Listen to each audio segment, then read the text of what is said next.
બીજું પ્રકરણ પૂર્ણ સંખ્યાઓ. પૂર્ણ સંખ્યાઓ વિશે સમજ મેળવતા પહેલાં આપણે પ્રાકૃતિક સંખ્યા કોને કહેવાય તે યાદ કરી લઈએ. 1થી માંડી અને અનંત સુધીની જે ધન સંખ્યાઓ છે તેને પ્રાકૃતિક સંખ્યા કહેવાય. પ્રાકૃતિક સંખ્યાની સંજ્ઞા કેપિટલ N છે.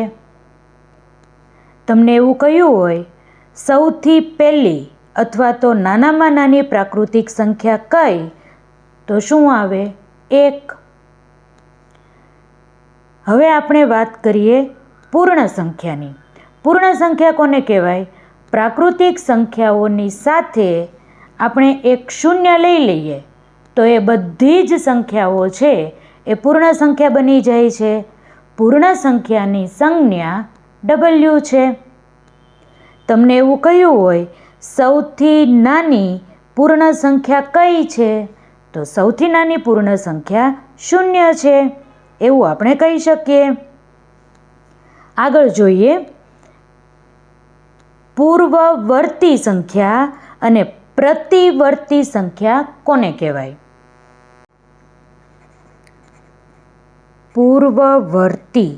પૂર્વવર્તી સંખ્યા એટલે પહેલાની સંખ્યા. જેમ કે 9 હોય એની પહેલાં શું આવે? 8. તો આ 8 છે એ પૂર્વવર્તી સંખ્યા કહેવાય.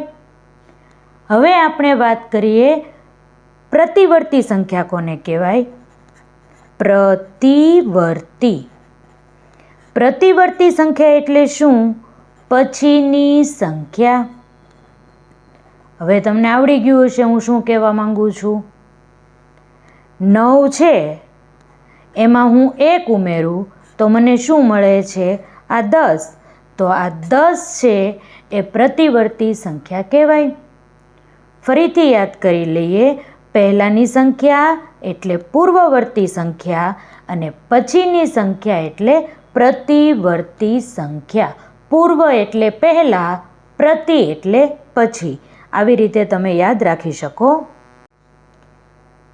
સરવાળા માટેના અમુક ગુણધર્મો છે તે ગુણધર્મો આપણે યાદ કરી લઈએ. જેમ કે સંવૃત્તતા. સંવૃત્તતા કોને કહેવાય? સંવૃત્તતાનો ગુણધર્મ આપણે જોઈએ. કોઈ પણ એક પૂર્ણ સંખ્યા હું લઉં છું 30, એમાં હું બીજી પૂર્ણ સંખ્યા ઉમેરું છું 3, તો મને 30 + 3 કેટલા મળે છે? 33. 33 છે એ પણ પૂર્ણ સંખ્યા છે. 30 પણ પૂર્ણ સંખ્યા, 3 પણ પૂર્ણ સંખ્યા. બંને પૂર્ણ સંખ્યાનો સરવાળો કરતાં મને જે જવાબ મળે છે એ પણ પૂર્ણ સંખ્યા છે. તો સંવૃત્તતાનો ગુણધર્મ આપણે શું લખી શકીએ? કોઈ પણ બે પૂર્ણ સંખ્યાઓનો સરવાળો પૂર્ણ સંખ્યા જ મળે. આને સંવૃત્તતાનો ગુણધર્મ કહેવાય. બીજો ગુણધર્મ જોઈએ ક્રમનો ગુણધર્મ. હવે તમને એવું થશે આ ક્રમનો ગુણધર્મ એટલે શું? જોઈએ. હું 30 + 3 કરું કે 3 + 30 કરું, જવાબ કેટલો મળશે મને? 33 જ મળશે. 30 અને 3. હવે પછી હું બંનેની જગ્યા ફેરવી નાખું છું. જે બીજી સંખ્યા હતી એને પહેલી લઈ લઉં છું, પહેલી સંખ્યા હતી એને બીજી લઈ લઉં છું. એટલે કે એનો ક્રમ હું ફેરવી નાખું છું, તેનો સ્થાન ફેરવી નાખું છું. જે પહેલા ક્રમે છે એને હું બીજા ક્રમે લઈ લઉં છું, જે બીજા ક્રમે છે એને હું પહેલા ક્રમે લઈ લઉં છું. ટૂંકમાં બંનેનો ક્રમ હું ફેરવી નાખું છતાં પણ પરિણામમાં કોઈ ફેર પડતો નથી. તો ક્રમનો નિયમ આપણે શું લખી શકીએ? કોઈ પણ બે પૂર્ણ સંખ્યાનો સરવાળો ગમે તે ક્રમમાં કરવામાં આવે તો પણ પરિણામ સરખું જ મળે છે. પછીનો ગુણધર્મ જોઈએ જૂથનો નિયમ.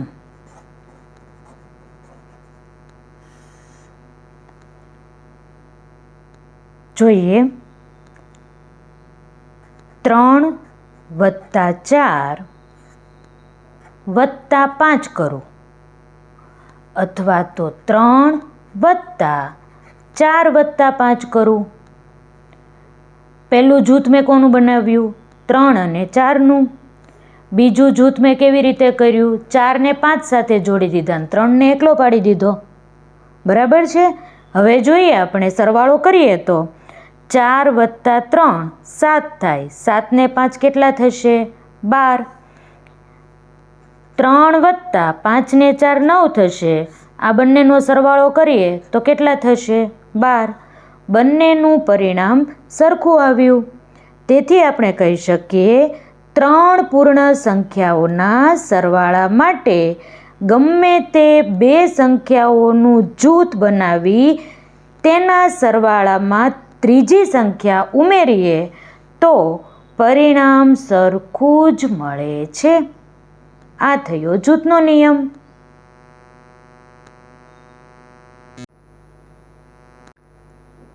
હવે આપણે વાત કરીએ તટસ્થ સંખ્યાની.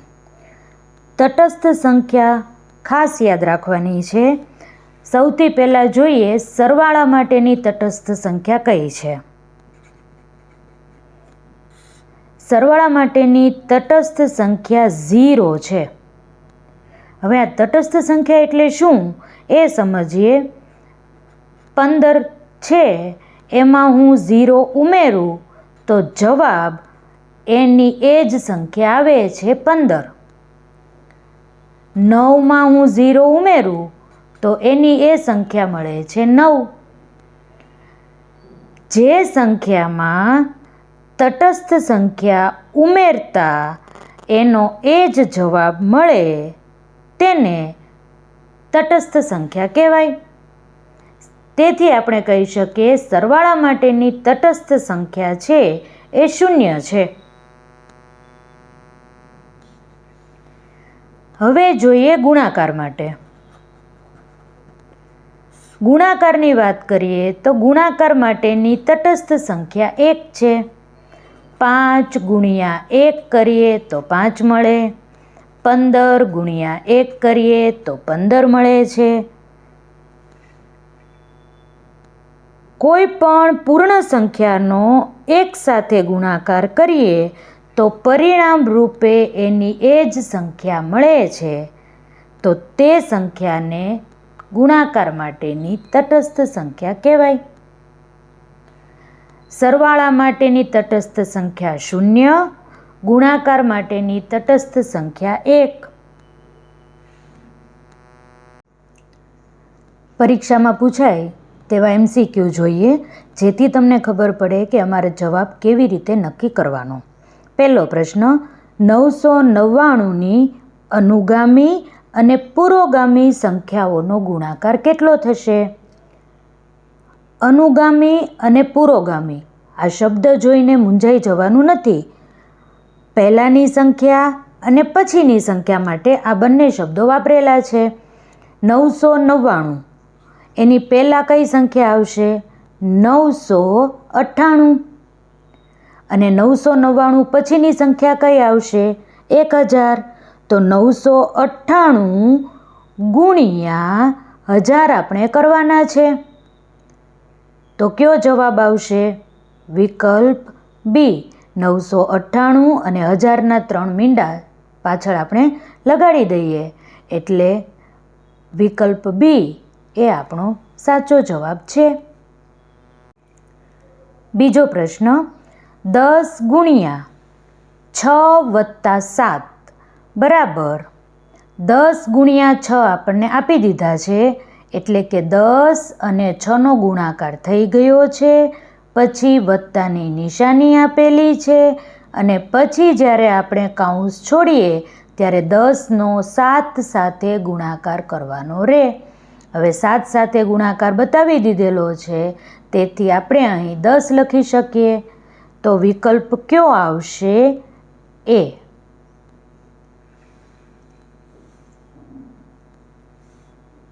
ત્રીજો પ્રશ્ન, સૌથી નાની પૂર્ણ સંખ્યા કઈ છે? આ તો એકદમ સરળ જવાબ છે. પૂર્ણ સંખ્યા કઈ આવશે સૌથી નાની? 0.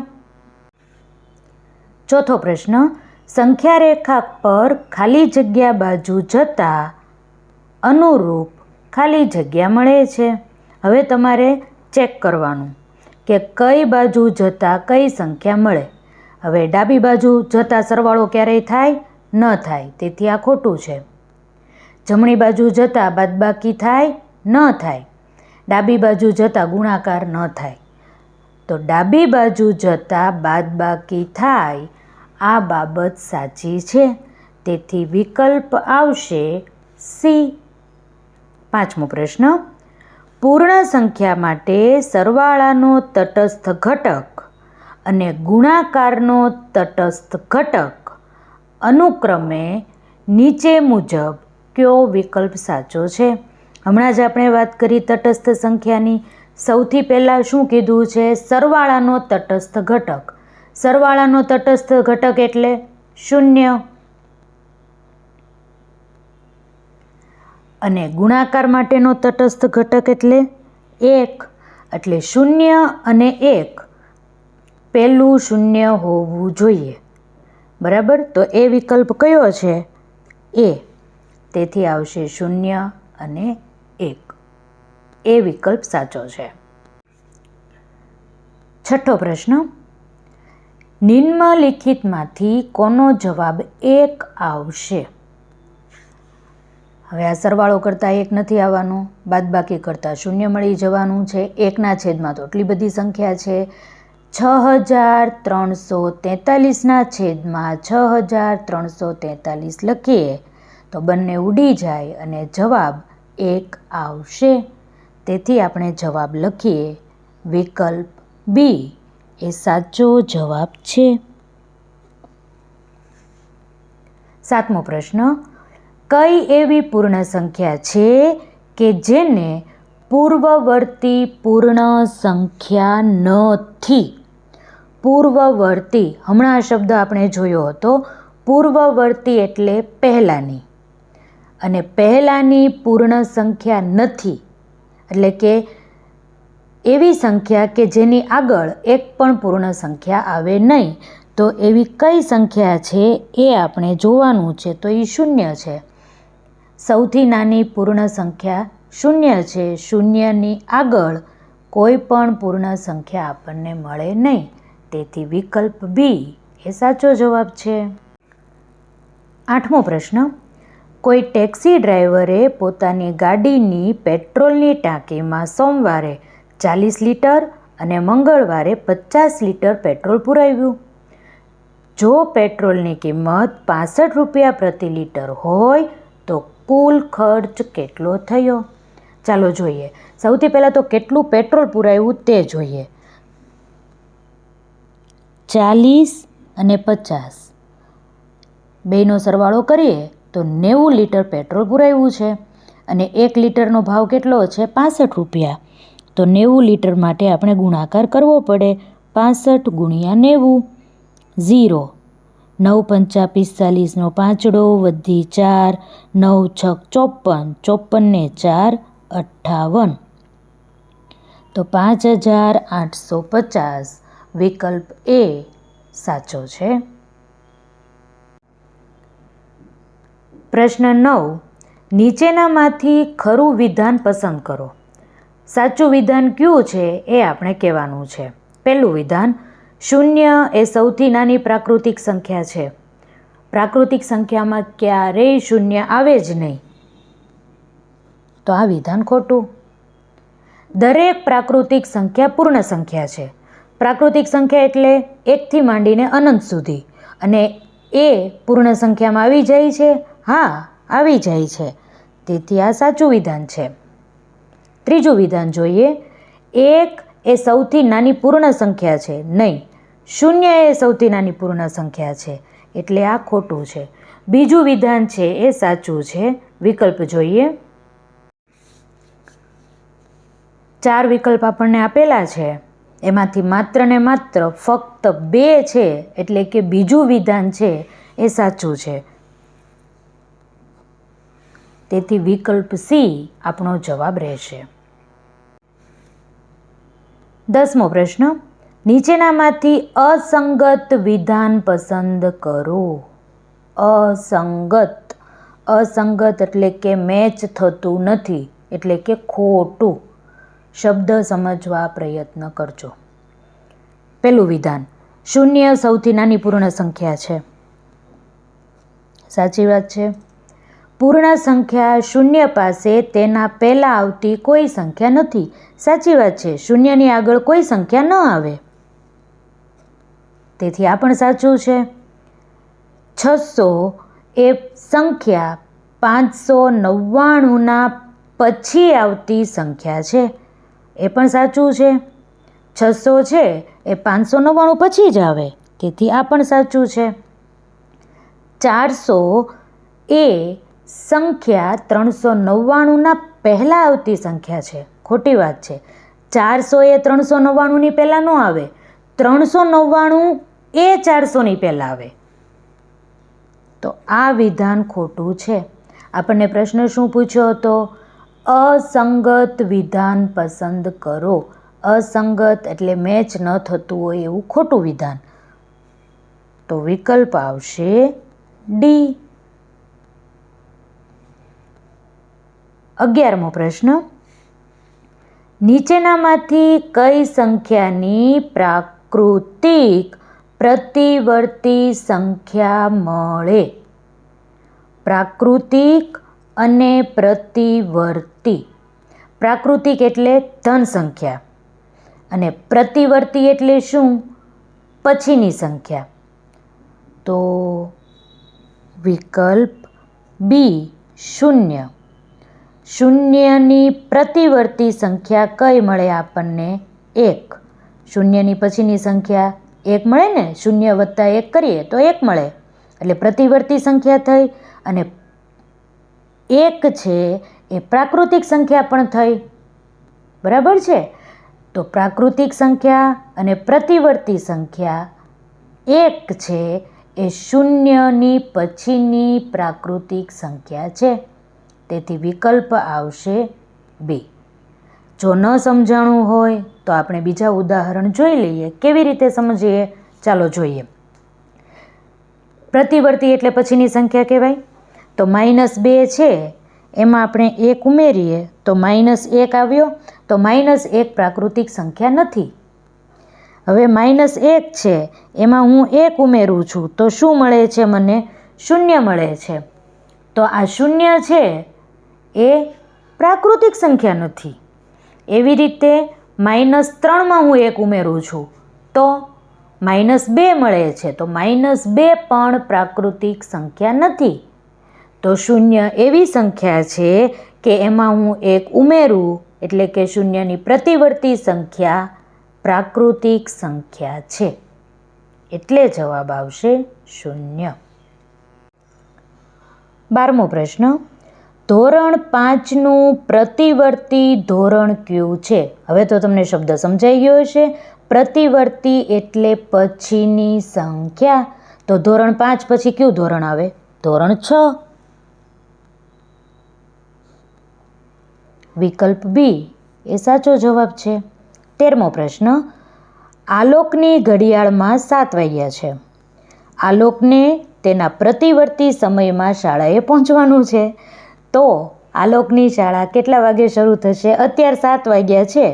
તો 7ની પ્રતિવર્તી સંખ્યા એટલે કે પછીની સંખ્યા કઈ આવશે? 8. તો એને કેટલા વાગે પહોંચવાનું હશે? 8 વાગે. તો વિકલ્પ આવ્યો બી.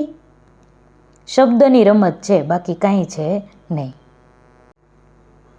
14મો પ્રશ્ન, નીચે આપેલ વિધાનોનું નિષ્કર્ષ તારવો.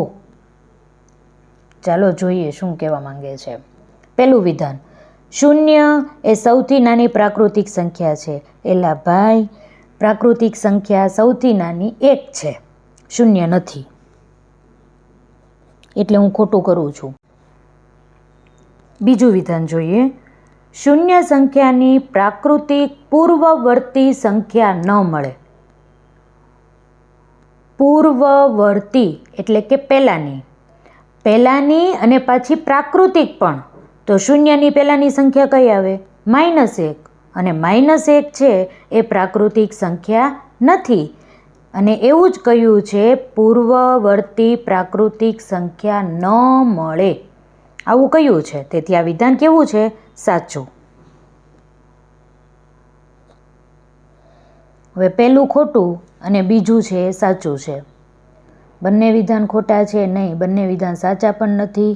પહેલું ખોટું અને બીજું સાચું, પહેલું સાચું બીજું ખોટું. આપણે પહેલું ખોટું અને બીજું સાચું, તો કયો વિકલ્પ આવશે?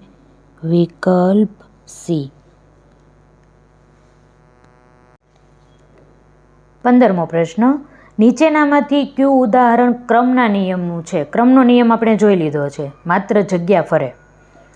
12 + 13 = 13 + 12 + 11. આ તો વળી કેવો ક્રમનો નિયમ? આ નથી ક્રમનો નિયમ. આમાં આ બંનેનું જૂથ છે એટલે આ જૂથનો નિયમ છે, ક્રમનો નથી. પછી ગુણાકાર છે પણ જૂથ છે એટલે આ પણ નથી. આમાં 8 × 9 અને 9 × 8. જુઓ, 8 અને 9નો ક્રમ ફરી જાય છે, તેથી વિકલ્પ ડી છે એ સાચો વિકલ્પ છે. 6થો પ્રશ્ન, નીચેનામાંથી યોગ્ય જોડ જોડીને સાચો વિકલ્પ પસંદ કરો. ચાલો જોઈએ. 12 + 13 અને 13 + 12. નિશાની કઈ છે? સરવાળાની. એટલે નક્કી થઈ ગયું સરવાળા માટેનો નિયમ છે અને ક્રમ ફરી જાય છે. 12ની જગ્યાએ 13 આવી જાય છે, 13ની જગ્યાએ 12 આવી જાય છે. તો સરવાળા માટે ક્રમનો નિયમ. તેથી સી લખીએ. હવે બીજો પ્રશ્ન જોઈએ. નિશાની કઈ છે? ગુણાકારની. અને ગુણાકારની નિશાની છે અને પહેલાં 9 અને 3નું જૂથ છે અને પછી 8 અને 9નું જૂથ છે. એટલે ગુણાકાર માટે જૂથનો નિયમ છે. તેથી આવશે ડી. ત્રીજા પ્રશ્નમાં કઈ નિશાની છે? ગુણાકારની. અને જગ્યા ફરે છે એટલે કે ક્રમ ફરે છે. 6 અને 7 અને 7ની જગ્યાએ 6 બંને ફરી જાય છે એટલે ગુણાકાર માટે ક્રમનો નિયમ.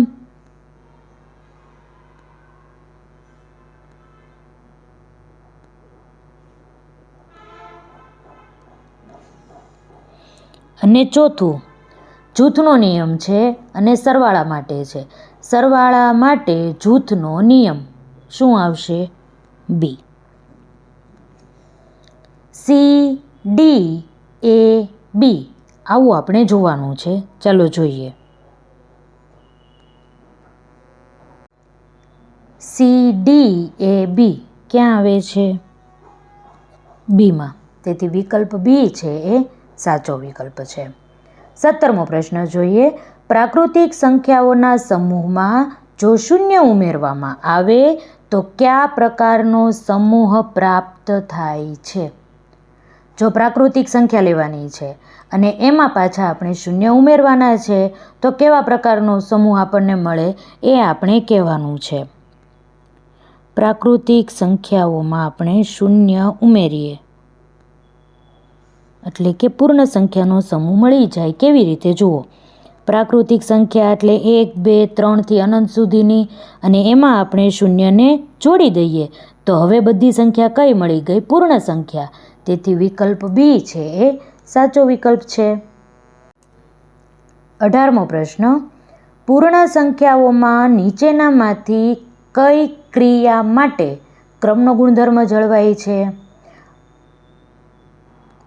સરવાળા અને ગુણાકાર બે માટે જ નિયમો બને. બાદબાકી માટે શક્ય નથી અને ભાગાકાર માટે ક્યારેય શક્ય નથી.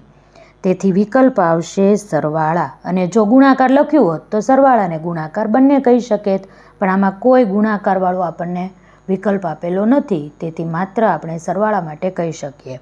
વિદ્યાર્થી મિત્રોએ યાદ રાખવાનું છે, બાદબાકી અને ભાગાકાર માટે કોઈ ગુણધર્મ જળવાતો નથી. સંવૃત્તા હોય, જૂથ હોય, ક્રમ હોય, કોઈ ગુણધર્મ ભાગાકાર અને બાદબાકી માટે જળવાતો નથી. માત્ર ને માત્ર સરવાળા અને ગુણાકાર માટે જ આ નિયમો જળવાઈ રહે છે. અહીં ગુણાકારનો વિકલ્પ નથી, તેથી માત્ર આપણે સરવાળા માટે કરી છે.